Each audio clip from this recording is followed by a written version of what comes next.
Yes, sir. Play that Build Me Up Buttercup and play it loud and play it proud. Scary Alvarez here with the Scary Alvarez podcast, Skull Session, Post-Nebraska. A very happy Sunday morning, afternoon, if you're not watching the Packers. Um, just want to do a quick hitter today. I feel like after last night's exhilarating overtime win over Nebraska, the Dawn needs to comment on a few things here. Of course, I'm the Scary Alvarez Wine Island enjoyer, Sherry Wine destroyer, and let me tell you, last night a lot was destroyed. Um, Jake's grandpa and Cindy's plus one, which will have me, and thanks for tuning in. Um, I think the bottom line is you can say here is the Wisconsin Badgers, for one of the only times in the 2023 season under Luke Fickle, truly answered the bell. Uh, and what I mean is that was not the beginning. That was one of the most nightmarish, horrific starts to a Big Ten football game that I can remember since the 59 nothing loss to Ohio State in the Big Ten championship in 2014. When Nebraska, who is starting a guy who had never started a college football game before, you know he'd been banged up all season, but basically ostensibly the third string quarterback, comes in and absolutely eviscerates your defense the first two drives of the game with gigantic chunk plays for a 14 to nothing lead. And then Wisconsin punts it, and Nebraska has it driving again. I don't know what you were thinking, and as optimistic as I am, I was seriously concerned that Wisconsin was on blowout watch in that moment because there was nothing in the first 6, 7 minutes of that football game that led me to believe that that team was ready to play. And then, completely contrary to logic or the script that seemed to be unfurling, a big fourth down stop, a impressive touchdown drive, and tacking on a field goal there in the second quarter, and then game on. A 14-10 deficit at halftime, and just an unbelievably gutsy turnaround for Luke Fickle's Wisconsin Badgers on both sides of the ball. That defense, Bressel's defense on those first two drives, I cannot remember a time when a defense looked more lost, more assignment deficient in what they were doing than what I saw in those first couple drives from the Cornhuskers playing third string quarterback, although he's probably their best quarterback. And then the switch flipped. This slow start thing. This was like slow start to the extreme.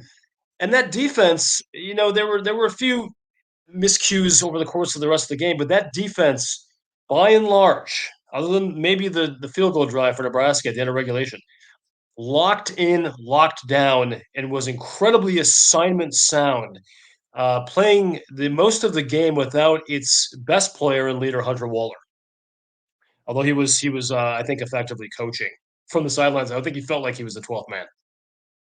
Anyway, incredibly impressive, incredibly impressive. The resilience of the team itself was impressive enough. I'm going to pick two players out, and there were several others.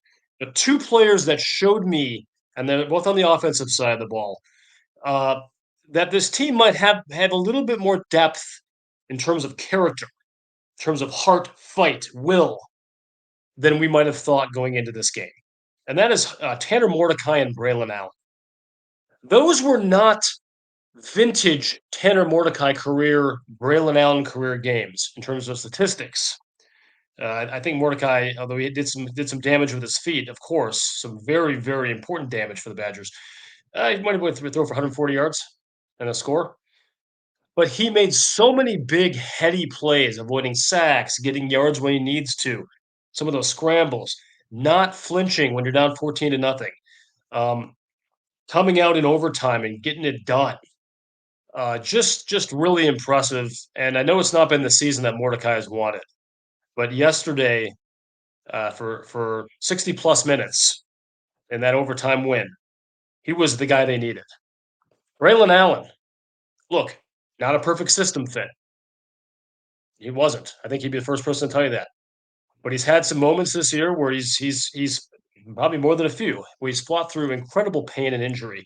He wasn't even going to play as of Friday night. Okay, that's not any big insider source. He was probably out. Fickle said as much. Comes out, feels maybe a little less bad than he felt the day before, and absolutely guts it out against a very, very sound, strong, hard-hitting Nebraska Cornhuskers defense.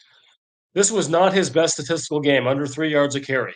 But when the time came for important yards or an important touchdown in overtime or converting unquestionably the most important play of Wisconsin's 2023 season on fourth down in overtime, getting it done, getting that yard when you needed that yard, when the broadcasters even were saying, don't go for this, when everyone on the message boards are saying, what the hell are you doing? Just I honestly, I'm gonna split that football right down the middle and half Mordecai and half Raylan Allen because those two kids showed such toughness. And I want to make sure I don't forget Mordecai is not 100% healthy. He can't fully squeeze his hand. He couldn't even take snaps under center.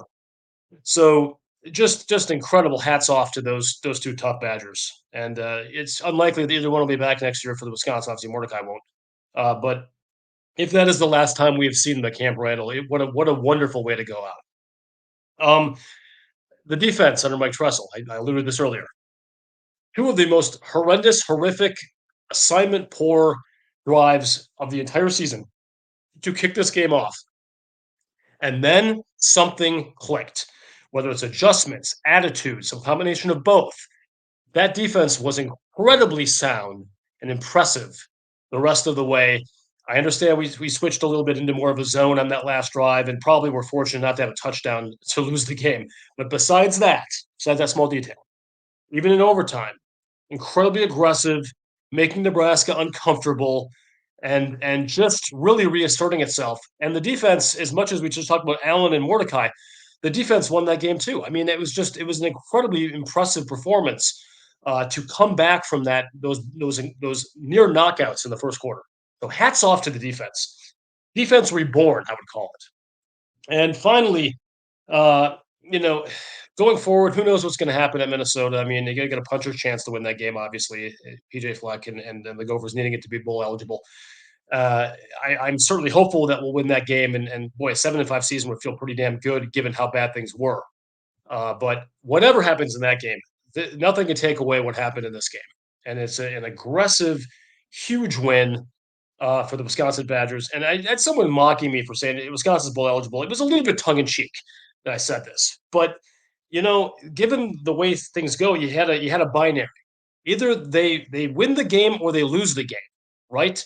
So it's okay to be happy when they win the game. It's okay to be happy when they're bowl eligible when they may not have been bowl eligible if they lost this game and didn't do what they need to do in Minneapolis next week. So I mean, it's the same people, and I did. That's a. I'm going to wrap this up, but I did hop on the Bucky's fifth quarter, which a site I write for, a site I really love. They do great work there. Um, but the necrosis of the commenters during the game thread, go and read that if you want to feel terrible about human nature. The hyperbole and the attacks is just, you guys get a freaking grip. Okay, it's okay to be upset or criticize or make jokes.